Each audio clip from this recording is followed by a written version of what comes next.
Spotted. Sa loob lamang ng 5 araw, sunod-sunod na mahahalagang hakbang ang isinagawa ng pamahalaan para sa seguridad, ekonomiya, infrastruktura, at kabuhayan ng bawat Pilipino.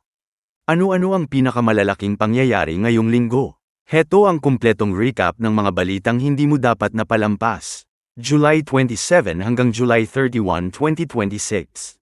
Sa kanyang ikalimang State of the Nation address, inilatag ng Pangulo ang mga pangunahing reformang isinusulong ng kanyang administrasyon upang mas mapagaan ang buhay ng bawat Pilipino.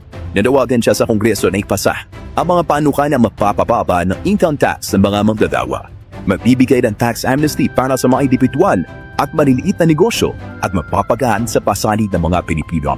Hiniling din niya agarang pag-amyenda sa IPIRA upang pagbawal ang pagpasa ng system loss at o kulang VAT sa mga consumer at mapababa ang buwan na singil sa kuryente. Muli rin ginitang Pangulo ang kanyang paninindigan laban sa katiwalian at binigyang diin na walang sinuman gaano man kataas ang posisyon ang nakahihigit sa batas. Tinapos niya ang kanyang tanumpati sa isang mensahe na nagbigay inspirasyon sa buong bansa.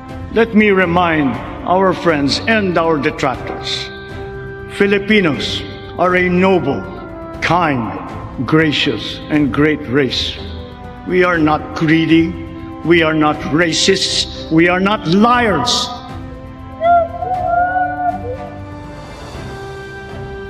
Sa Davao de Oro, ininspeksyon ng Pangulo ang Davao de Oro Provincial Hospital sa Monte Vista na napinsada sa budget 7.8 na lindo noong Hunyo. Sinuri niya ang mga sinagawang pag-upgrade sa pasilidad at tiniyak ang patuloy na pagpapatupad ng Zero Balance Billing Program upang mas maraming Pilipino ang makatatanggap ng dekalidad na serbisyong pangkalusugan ng walang babayarang hospital bill. Malaking naitulong ito dahil naka-save po kami. Bali, nagastos lang po namin yung pagkain namin, mga kailangan ng bilhin. Maraming salamat po sa ating Pangulo po na wala po kaming bayaran kahit piso. Kasunod dito, nilapit ang pamahalaan ng programa Bawat Bayan makikinabang sa Davao de Oro, Davao del Norte, at Davao Occidental. Kabilang sa pinagkaloobang suporta para sa 565 barangay, residential scholars, at mga programa para sa agrikultura at paghahanda sa kalamidad. Sa Davao City, ininspeksyon din ng Pangulo ang People's Pier, isang housing project na itinisenyo hindi lamang bilang pabahay, kundi bilang isang kompletong komunidad na may mga serbisyong kailangan ng bawat pamilya. We're looking just to see, hindi pa tapos to.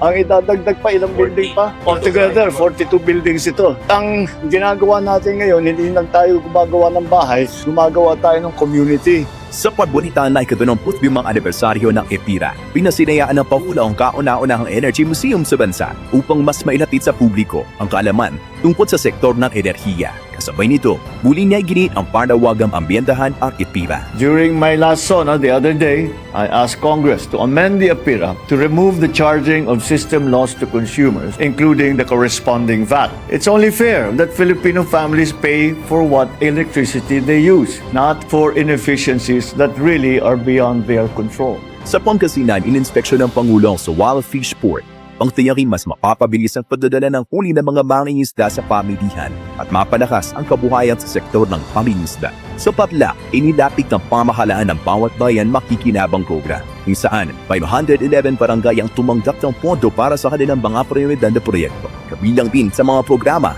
ang suporta sa 2,555 residential scholars at pamamahagi ng tikaridad na bigas na direktang pinili mula sa ating mga magsasaka. Sa pagtatapos ng araw, buwisita ang Pangulo sa Northern Luzon Command upang pasalamatan ang mga kalalakihan at kababrihan ng Armed Forces of the Philippines sa kanilang patuloy na paglilingkod at pagtatanggol sa ating bansa. Tuloy-tuloy ang paghatid ng pamahalaan ng mga programang may konkretong pakinabang sa bawat pamilyang Pilipino. At iyan ang ating mga pangunahing balita ngayong linggo. Patuloy nating subaybayan ang mga programang naglalayong palakasin ang bansa at paglingkuran ang bawat Pilipino. Kung gusto mo ng mabilis, malinaw, at fact-based government updates, i-follow ang page na ito at i-share ang video para mas marami ang maging updated. Hanggang sa susunod na Week in Review, Philippine Leader Spotlight, Spotted.